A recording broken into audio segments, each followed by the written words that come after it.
I want you to imagine standing in a room filled with 200 of your closest family and friends, wearing a $2,500 wedding dress, holding a microphone in your trembling hand. And instead of saying the vows you'd practiced 1,000 times, you're about to expose the two people you trusted most in the world for the lying, cheating betrayers they really are. That moment, that single moment, made every sleepless night, every tear, every carefully planned detail of what I'm about to tell you completely worth it. But let me start from the beginning, because the revenge was so much sweeter because of everything that came before it. My name is Sarah, and up until 6 weeks before my wedding day, I genuinely believed I was living a fairy tale. I was 28 years old, working as a marketing manager for a tech startup in Austin, Texas. I had what everyone called the perfect life. A beautiful apartment downtown, a job I actually loved, and most importantly, I was engaged to David Chen, who I'd been dating for 4 years. David was everything you'd want in a partner: charming, successful, funny, and he treated me like I was the most important person in his world. At least, that's what I thought. David worked as a financial advisor and had this incredible way of making everyone around him feel special. He was the kind of guy who remembered your birthday, who brought flowers just because it was Tuesday, who would drive across town to get you soup when you were sick. My friends were constantly telling me how lucky I was, how they wished they could find someone like David. And then there was Jessica. Jessica Martinez had been my best friend since college. We met during freshman orientation at UT, bonded over our shared love of terrible reality TV and good wine, and had been inseparable ever since. She was my person, you know. The one I called when I got the promotion at work, when my grandmother passed away, when David proposed on that perfect evening at Zilker Park. Jessica was the first person I called, even before I called my mom. She was also, naturally, my maid of honor. Jessica was a freelance graphic designer, incredibly talented, but she'd always struggled with relationships.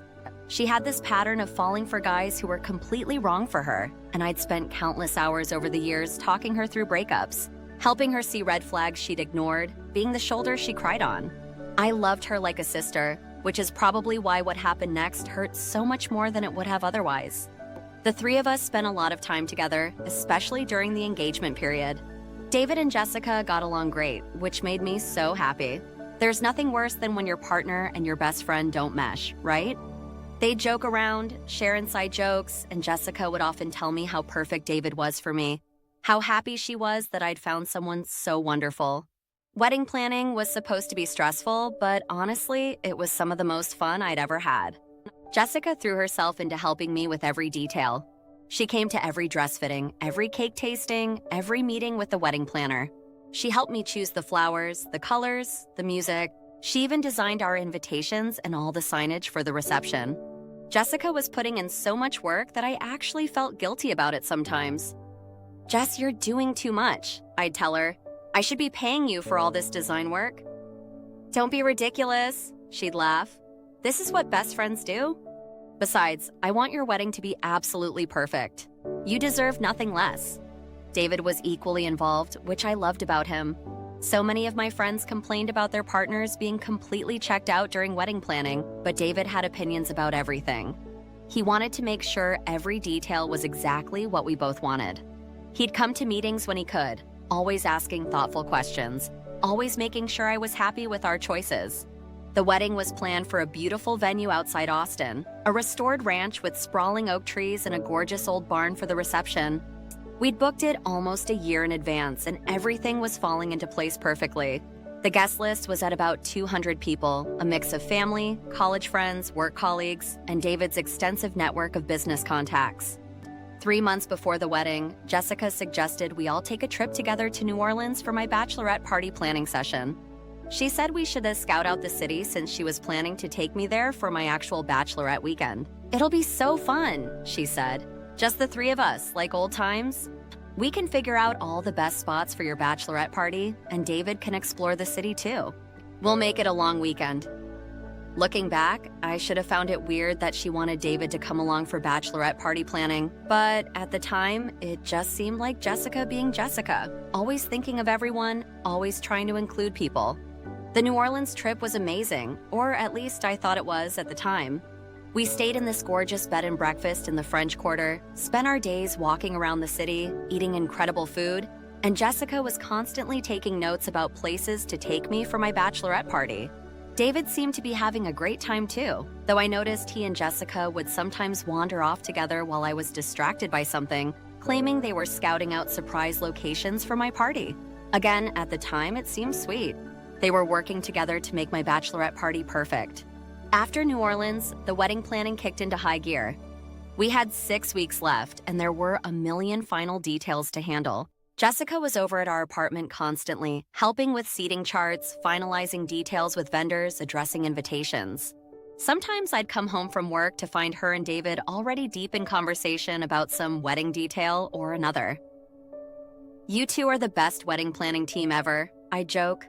"I'm so lucky to have both of you." They'd always laugh and say something about how they just wanted everything to be perfect for me. 2 weeks before the wedding, I had to travel to Dallas for a work conference. It was terrible timing, but I couldn't get out of it. I'd be gone for 3 days, right when we needed to finalize the last few wedding details.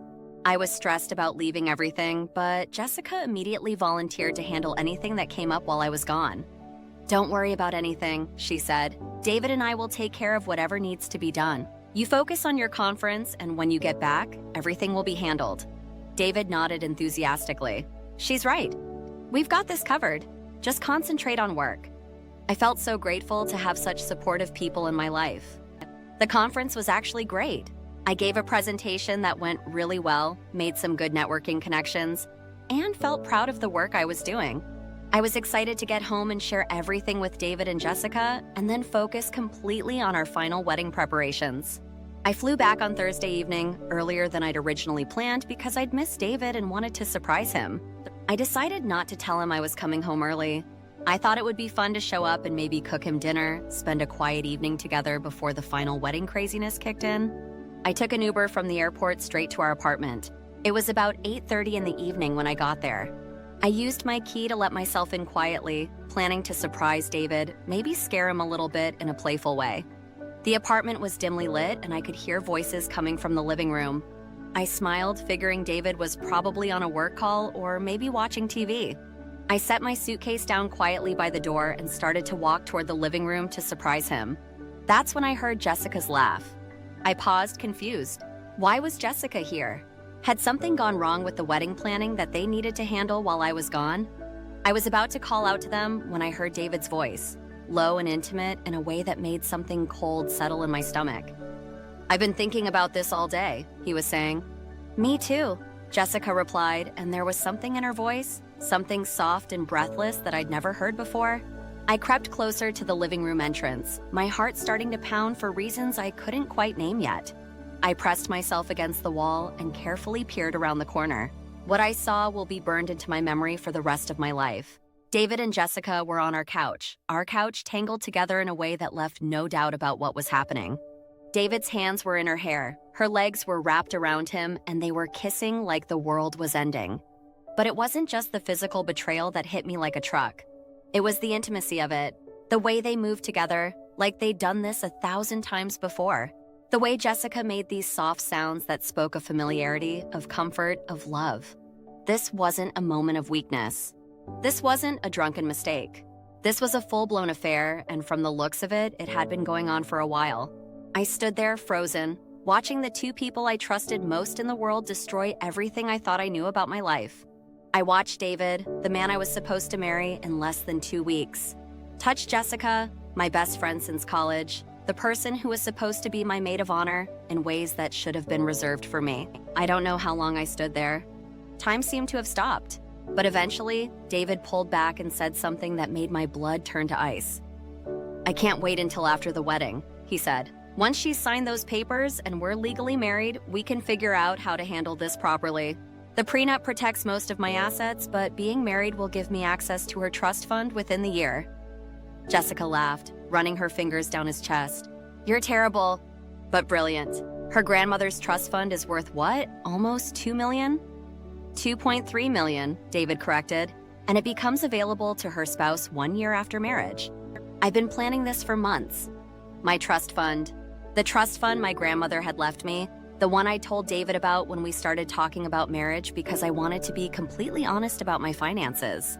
The one that required me to be married for a full year before my spouse could access it, a protection my grandmother had insisted on because she was worried about gold diggers. David had been planning this for months. "What about Sarah?" Jessica asked. "I mean, I know we agreed this was just physical, but sometimes I feel bad about—" "Don't," David interrupted. "Sarah is sweet, but she's naive. She makes good money, but she's not ambitious like you are. She's comfortable with ordinary. You and I, we want more than that." Jessica sighed. "I know. And it's not like she'll be left with nothing. She'll keep her job, her apartment. She'll be fine." "More than fine," David said. "We'll make sure the divorce is clean. She'll never even know about us if we're smart about it. She'll think it just didn't work out." I felt like I was going to throw up. Not only were they having an affair, but they were planning to steal my inheritance and then divorce me. David had been planning this for months, which meant probably our entire engagement was a lie. But then Jessica said something that made it even worse. I still can't believe she never suspected anything.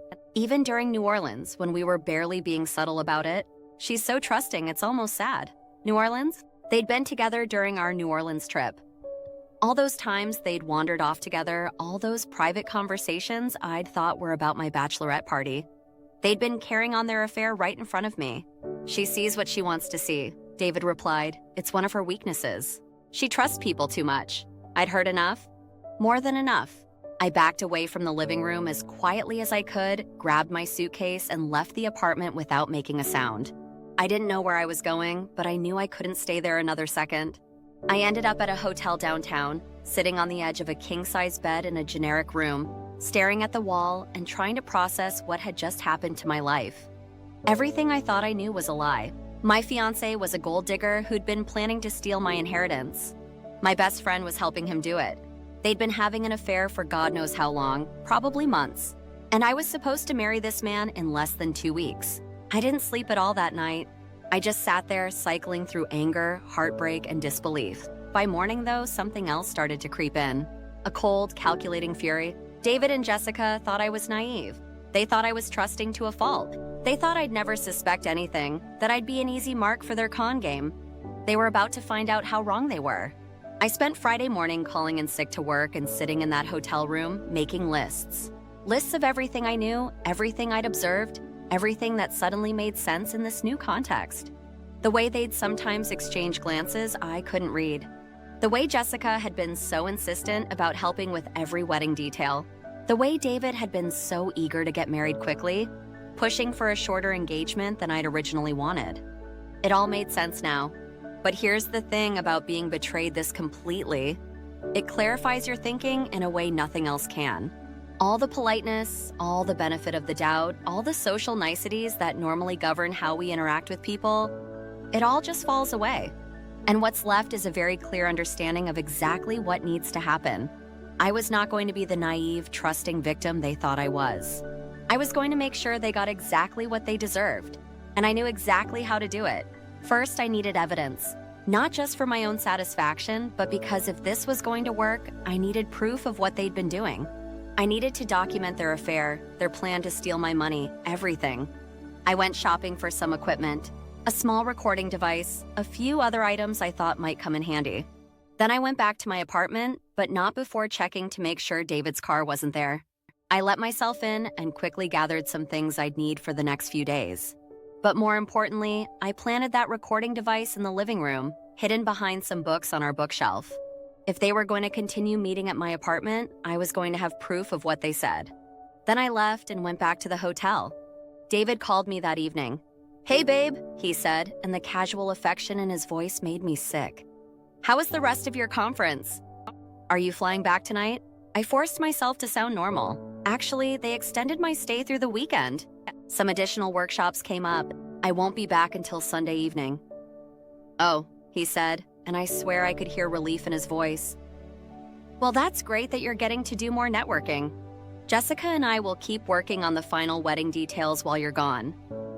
"You two are amazing," I said, loading my voice with gratitude.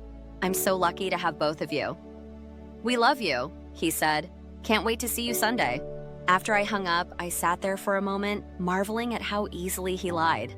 How easily they both lied. Sunday evening, I returned to the apartment.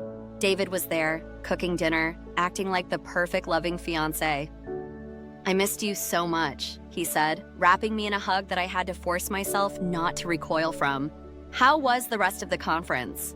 I told him all about the fictional workshops and networking events I'd supposedly attended, watching his face for any sign of guilt or discomfort.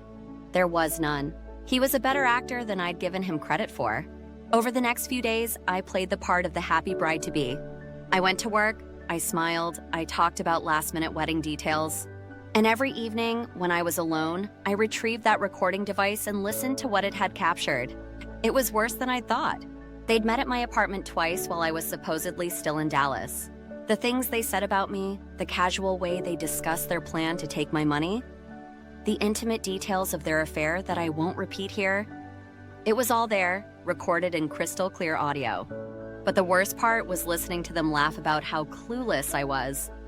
"She actually thanked me today for helping plan her bachelorette party," Jessica had said during one of their meetings. "She has no idea I'm planning to sleep with her husband." "Future husband," David had corrected. "Let's not get ahead of ourselves." They'd both laughed like it was the funniest thing in the world. That's when I knew exactly what I was going to do. I started making phone calls, specific phone calls to specific people. I had a plan, and I was going to need help to execute it properly. The first call was to my cousin Marcus, who worked in audiovisual production. Marcus and I had always been close, and I knew I could trust him completely. "Marcus," I said, "I need your help with something, and it's going to sound crazy, but I need you to trust me." I told him everything. Well, almost everything. I played him some of the recordings I'd made, enough for him to understand what was happening. Marcus was furious on my behalf, which was exactly what I'd hoped for.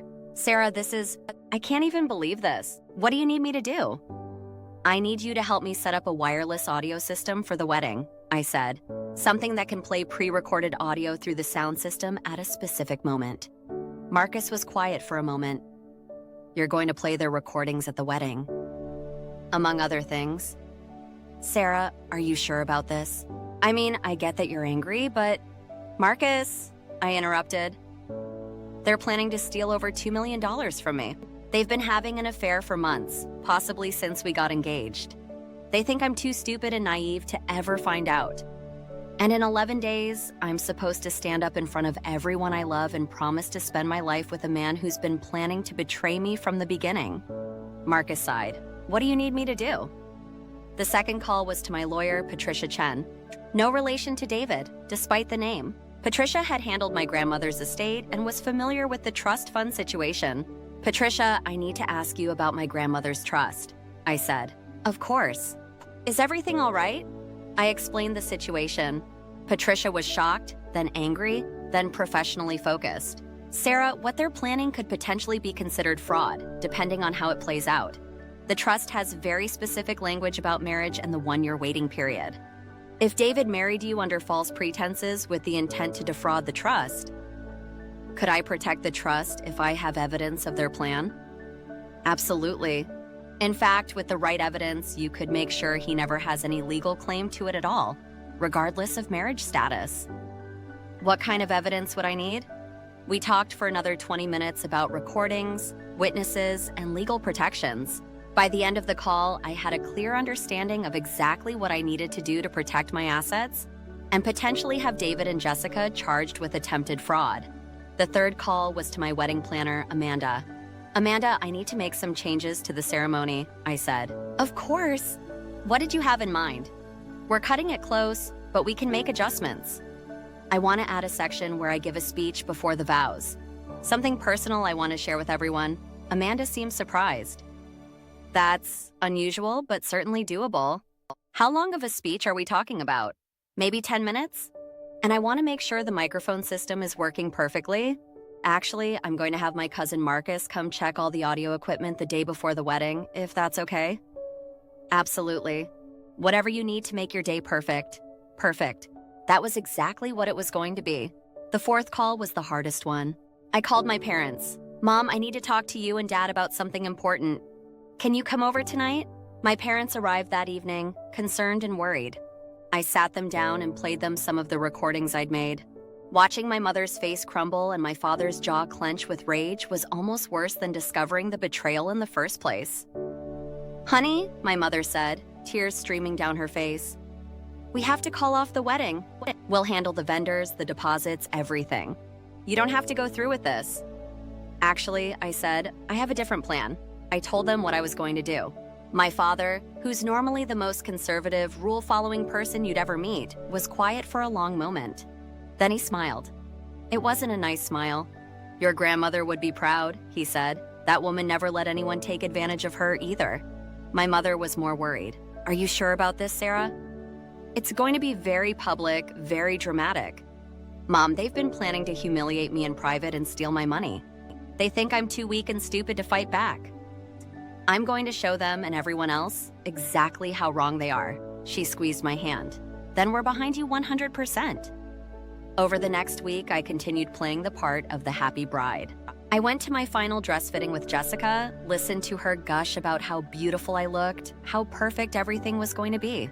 I had dinner with David and his parents, smiled and made small talk about our honeymoon plans. I confirmed final details with vendors, attended my rehearsal dinner, and gave a speech about how grateful I was for everyone's love and support, all while knowing exactly what I was going to do the next day. Jessica threw me a small bachelorette party the night before the wedding. Just a few close friends, dinner and drinks at a nice restaurant downtown. She gave a toast about friendship and loyalty and how excited she was to stand beside me on my special day. I smiled and raised my glass and thanked her for being such an amazing friend. When I got home that night, David was staying at his brother's house, following the tradition that the bride and groom shouldn't see each other before the ceremony. I was alone in our apartment, and I used that time to make my final preparations. I charged the recording device I'd been using, loaded it with the specific audio clips I wanted to play. I put together a small bag of items I'd need the next day. And I practiced my speech one more time. Then I called Marcus. "Everything ready on your end?" I asked. "Audio system is tested and ready to go. I can trigger the playback from my phone whenever you give me the signal." "And you've got the full recording queued up?" "The whole thing. 10 minutes of their greatest hits, crystal clear audio." "Perfect." I didn't sleep much that night, but it wasn't because of nerves. I was excited. For the first time in 2 weeks since I discovered their betrayal, I felt like myself again. I felt powerful. The morning of the wedding was beautiful. Clear skies, perfect temperature, not too hot for September in Texas. I woke up early and went to get my hair and makeup done with my bridesmaids, including Jessica. Jessica was in full maid of honor mode, making sure I had everything I needed, helping with last-minute details, taking photos of the getting ready process. She kept talking about how perfect the day was going to be, how beautiful I looked, how happy she was for me. "I love you so much, Sarah," she said while the photographer was taking pictures of us together. "You're going to make the most beautiful bride." "I love you too, Jess," I replied, and managed to make it sound completely sincere. The ceremony was scheduled for 4 o'clock in the afternoon, followed by cocktail hour and then dinner and dancing. We had a beautiful outdoor setup under the oak trees with white chairs arranged in perfect rows, flowers everywhere, and a gorgeous arch where David and I would exchange vows. 200 people, everyone I loved, plus David's extensive guest list of business contacts and college friends. Everyone was going to hear every word. At 3:30, I was in the bridal suite putting on my dress. It really was beautiful, a classic A-line with delicate lace and beading that had cost more than my car. Jessica helped me with the buttons and the veil, and my mother cried when she saw me fully dressed. "You look absolutely radiant," my mother said. She had no idea. At 5 minutes to 4, my wedding planner came to tell us it was time. The bridesmaids lined up, Jessica at the front as maid of honor, all of them looking beautiful in the dusty rose dresses we'd chosen months ago. My father appeared at my side, handsome in his tuxedo, and offered me his arm. "You ready for this, sweetheart?" he asked quietly. "I've never been more ready for anything in my life," I said. The music started and my bridesmaids began their walk down the aisle. I watched through the window as each of them made their way to the front, smiling at our guests, taking their positions near the arch. Then it was Jessica's turn. I watched her walk down that aisle, beaming at everyone, playing the part of the devoted best friend and maid of honor. She took her position and turned to wait for me, her face glowing with what anyone watching would have assumed was joy for my happiness. Finally, the bridal march began, and my father and I stepped out of the building and onto the aisle. 200 people stood up and turned to watch me walk toward my future husband. David was standing at the altar in his perfectly tailored tuxedo, and when he saw me, his face lit up with what looked like pure love and joy. If I hadn't known better, I would have believed it was real. But I did know better. I walked down that aisle slowly, smiling at our guests, nodding to family and friends, playing my part perfectly. When we reached the altar, my father kissed my cheek and placed my hand in David's, just like we'd rehearsed. "You look incredible," David whispered to me, squeezing my hand. "Thank you," I whispered back. "I feel like the luckiest woman in the world." The officiant, Pastor Williams from my family's church, welcomed everyone and began the ceremony with some words about marriage, commitment, and the importance of the vows we were about to make. "Marriage is built on trust," he said, "on honesty, on the promise to put your partner's well-being above your own interests." I almost laughed out loud. After Pastor Williams finished his opening remarks, he turned to me. "Sarah has asked to share some words with everyone before we proceed with the vows," he announced. This was it. Pastor Williams handed me the microphone, and I turned to face our guests. 200 people, all watching me expectantly, waiting to hear what heartfelt words I wanted to share on my wedding day. I looked out at the audience and saw my parents in the front row, my mother with tears already in her eyes, my father watching me with pride and anticipation. I saw David's parents beaming with happiness. I saw colleagues from work, college friends, extended family members who'd traveled from all over the country to be here. And I saw Marcus standing in the back with the other vendors, his phone in his hand, waiting for my signal. "Thank you all so much for being here today," I began, my voice clear and strong. "David and I are so grateful to have all of you here to witness this moment." I paused, looking around the audience, making eye contact with as many people as possible. When I was planning this wedding, I thought a lot about what marriage means, about trust and honesty and really knowing the person you're about to spend your life with. Behind me, I could sense David relaxing. This probably sounded like the kind of heartfelt, emotional speech he'd been expecting. I thought about how important it is to surround yourself with people who love you and support you, people who want what's best for you, people who would never lie to you or betray you. I turned slightly and smiled at Jessica, who smiled back radiantly. But over the past few weeks, I've learned some things that have really made me reconsider what I thought I knew about trust and honesty. Now I had everyone's complete attention. There was something in my tone that was making people sit forward in their chairs. You see, I've discovered that some of the people I trusted most have been lying to me. Not just lying, betraying me in the most fundamental way possible. I could see confusion starting to spread through the audience. David was starting to look uncomfortable behind me. I've learned that my maid of honor, my best friend since college, the woman I asked to stand beside me on the most important day of my life. I turned to look directly at Jessica, whose smile was starting to falter. "Has been having an affair with my fiancé." The gasp that went through the audience was audible. 200 people suddenly sitting forward, murmuring, looking back and forth between me, Jessica, and David. Jessica's face went completely white. "Sarah, what are you—" "But wait," I continued, raising my voice to carry over the growing murmur of the crowd. "It gets so much better than that." I nodded toward Marcus, and he pressed the button on his phone. Suddenly, David's voice was coming through the sound system, crystal clear and unmistakable. "I can't wait until after the wedding. Once she signed those papers and we're legally married, we can figure out how to handle this properly. The prenup protects most of my assets, but being married will give me access to her trust fund within the year." The audience was dead silent now, everyone straining to hear.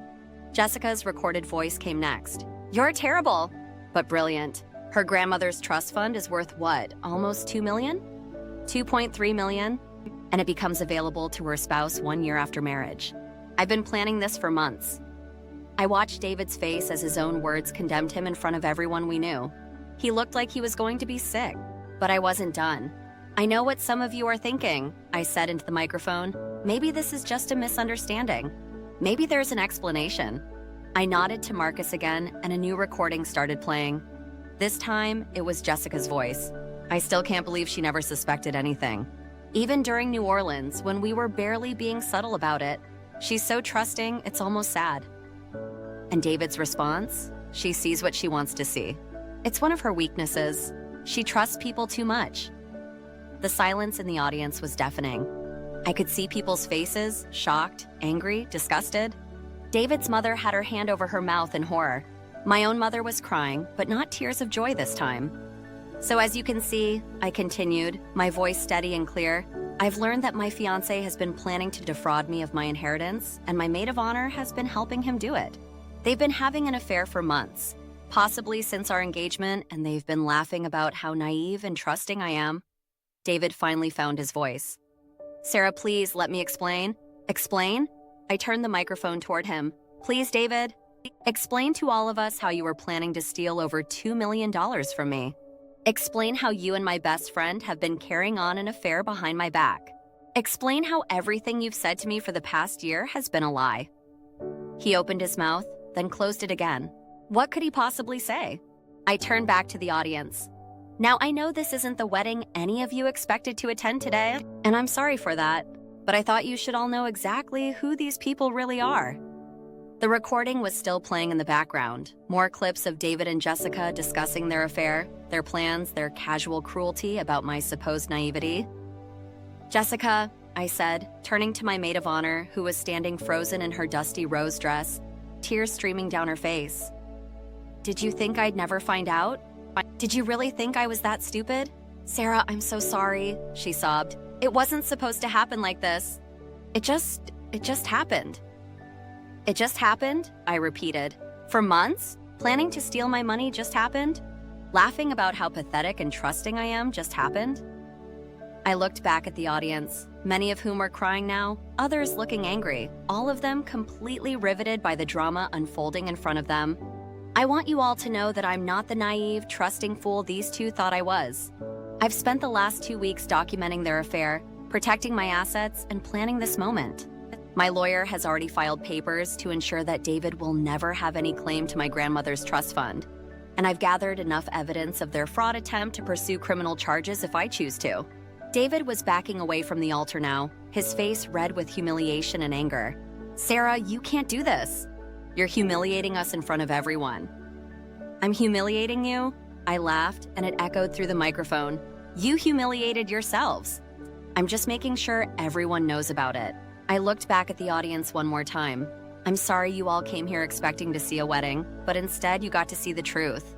The truth about people who pretend to love you while they're planning to destroy you.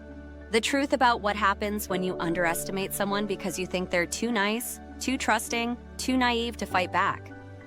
I started pulling off my engagement ring, the beautiful 2-carat diamond that David had proposed with on that perfect evening at Zilker Park.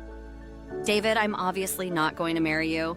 Jessica, you're obviously no longer my maid of honor or my friend. But I want to thank you both for teaching me something very valuable about trust and about myself. I handed the ring to Pastor Williams, who was looking completely shell-shocked. I've learned that I'm not as naive as I thought I was. I'm not as weak as I thought I was. And I'm definitely not someone who's going to be taken advantage of by people who mistake kindness for stupidity. The recording was ending, Marcus timing it perfectly.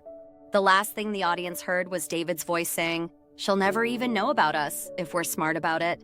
She'll think it just didn't work out." I pulled off my veil and handed it to my mother, who was sitting in the front row crying. Mom, Dad, thank you for supporting me through this. Everyone else, thank you for being here to witness the truth. There's still going to be a reception, so please stay and enjoy the food and drinks. It's all paid for, and there's no point in wasting it. I started walking back down the aisle, still in my wedding dress, still holding the microphone. Oh, and one more thing, I said, stopping and turning back to face David and Jessica, who were both still standing at the altar looking like deer in headlights. Jessica, I hope he was worth losing your best friend and your reputation over. David, I hope you find someone else to con, because you're never getting a penny from me. I dropped the microphone on one of the chairs and walked the rest of the way down the aisle and out of the ceremony space. The reception that followed was interesting. About half the guests left immediately, but the other half stayed, and it turned into something like a celebration of my escape rather than a wedding reception. People kept coming up to me to tell me how proud they were of me, how brave I was, how they couldn't believe what David and Jessica had done. My college roommate Karen summed it up best. Sarah, that was the most badass thing I've ever seen in my life. You're like a superhero. David and Jessica both left immediately after the ceremony, separately. I heard later that Jessica tried to approach me at one point to apologize. but my cousin Marcus and some of my other friends blocked her way. "She doesn't want to talk to you," Marcus told her, ever. The aftermath in the weeks that followed was even more satisfying than the wedding day itself. David tried to call me repeatedly for the first few days, leaving voicemails that ranged from angry to pleading to threatening. I saved them all and forwarded them to my lawyer. Jessica sent me a long email apologizing and trying to explain how the affair had started, how she'd never meant to hurt me, how she realized she'd made a terrible mistake. I deleted it without responding, but the real consequences were just beginning. Word spread quickly through our social circles about what had happened. Within days, it seemed like everyone in Austin knew the story. David's business took a hit as clients started questioning his ethics and trustworthiness. Several of his major clients dropped him after hearing about his attempt to defraud me. Jessica's graphic design business also suffered.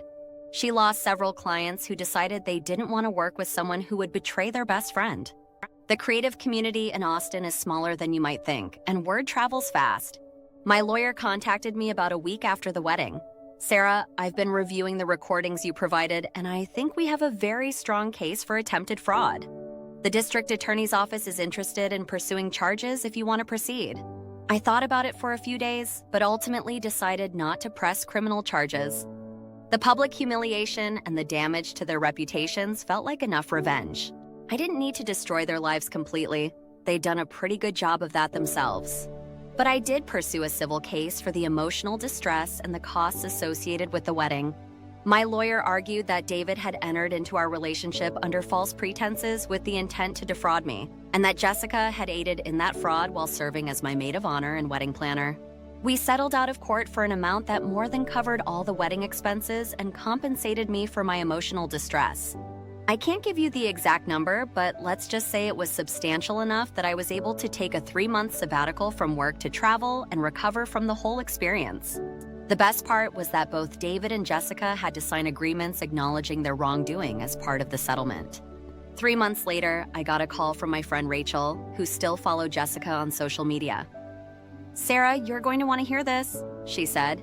Jessica posted something about David on Instagram. Apparently, David had dumped Jessica about 6 weeks after the wedding disaster.